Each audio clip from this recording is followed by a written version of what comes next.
Penyanyi Ashanty beri sedikit bocoran lagu yang akan diberikan Ashanty dan Anang menjelang pernikahan Aurel Hermansyah tanggal 3 April tahun 2021. Cuplikan singkat video musik tersebut diunggah Ashanty 4 hari sebelum pernikahan Aurel. Dalam video terlihat kolase foto-foto kebersamaan Anang Hermansyah, Aurel, Azril dan Ashanty dengan warna hitam putih.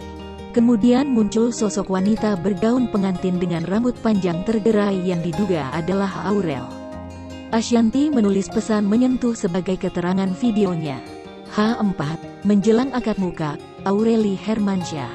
Ini sedikit cuplikan lagu persembahan dari Bunda sama Ayah @Anang Hijau, tulis Ashanty dikutip Selasa, tanggal 30 Maret tahun 2021. Ibu sambung Aurel itu juga mengungkap rasa bahagianya untuk Aurel. Dan kembali mengucapkan pesan yang pernah dia sampaikan saat menggelar pengajian. Bahagiaku untuk muka, seperti yang Bunda bilang, cinta sejati tidak selalu dari hubungan darah. Seperti cintaku padamu dan cintamu padaku. Doa dan cinta Bunda untuk muka, selalu. @aureli.hermansyah, ucap Ashanty.